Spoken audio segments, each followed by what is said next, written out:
Miss হবে না আপনার পছন্দের টিভি শো। দেখুন জি5 অ্যাপে একদম ফ্রি। আচ্ছা রাজ, শ্রী যদি চাকরিটা করতে না চায় তাতে তুমি মন খারাপ করছো কেন? এতে তোমার তো কোনো দোষ নেই।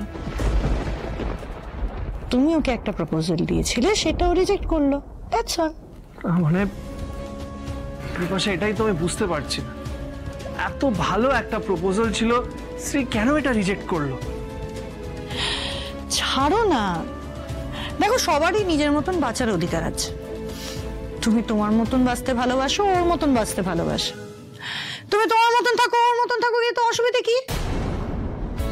শ্রী ডিসিশন নিয়েছে এখানেও জয়েন করবে না, তার মানে এবার আমাকে শুরু করতে হবে game plan 2। May I come in Raj? Please please আসুন। মানে বারবার আপনি যে কেন জিজ্ঞেস করেন আমি এটাই বুঝতে পারি না। এটা আপনার অফিস, আপনি এই কোম্পানির ওনার, যখন ইচ্ছে আপনি আসবেন। হ্যাঁ আমি মানছি আমি এই কোম্পানির ওনার, বাট কেবিনটা তোমার, আর তুমি নতুন প্রজেক্টের ম্যানেজার। হ্যাঁ, প্রজেক্ট নিয়ে ব্যস্ত থাকতেই পারো, রাইট? না মানে সেরকম কিছু না, বলুন আমি কি করতে পারি। আচ্ছা রাজ, আমাদেরকে একদিনের জন্য বাইরে যেতে হতে পারে। হ্যাঁ, একদিনের জন্য? মানে কোথায়, কেন? কেন মানে কাজের জন্য, আর কেন?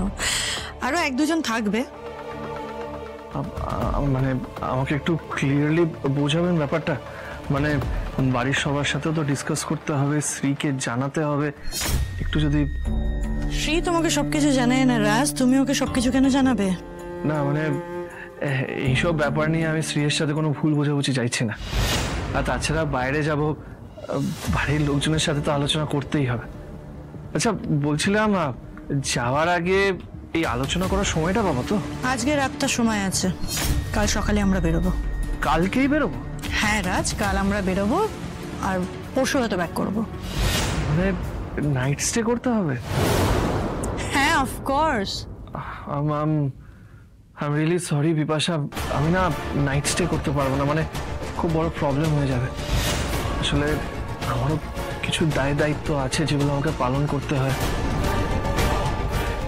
বাড়িতে যদি একদমই সময় না দিই তাহলে অসুবিধা হয়ে যাবে। রাজ, তোমাকে একটা কথা বলি, সারা বছর তুমি তোমার ফ্যামিলির রেসপন্সিবিলিটি নাও, বাট এই কোম্পানিতেও তোমার একটা রেসপন্সিবিলিটি আছে। তুমি কেরানির কাজ করছো না যে তোমার 9 to 5 এর জব হবে, তুমি একটা কর্পোরেট ওয়ার্ল্ডে কাজ করছো, তুমি এত বড় প্রজেক্টের প্রজেক্ট ম্যানেজার, সো তোমার একটা রেসপন্সিবিলিটি আছে। আর কর্পোরেট ওয়ার্ল্ডে সামটাইমস শিডিউলের বাইরে গিয়ে আমাদেরকে কাজ করতে হয়, আর সেটা তোমার বাড়ির লোকজনকে বুঝতে হবে। আমি বুঝতে পারছি, কিন্তু বিপাশা। আমি বুঝতে পারছি রাজ, তুমি শ্রীকে নিয়ে টেনশন করছো যে একটা রাতও তোমাকে ছাড়া কি করে থাকবে। বাট রাজ, শ্রী কল সেন্টারে কাজ করতো, রাতের পর রাত ওখানে চাকরি করেছে, তুমি ওর জন্য ওয়েট করতে। একদিন যদি শ্রী তোমার জন্য ওয়েট করে, এতে প্রবলেম কোথায়?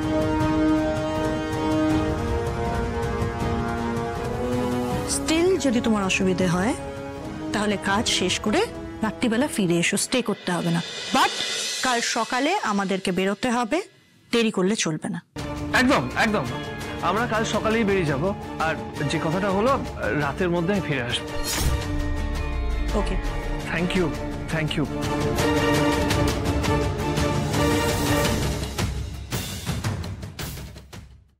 জি5 ডাউনলোড করুন আর সব এপিসোড দেখুন একদম ফ্রি।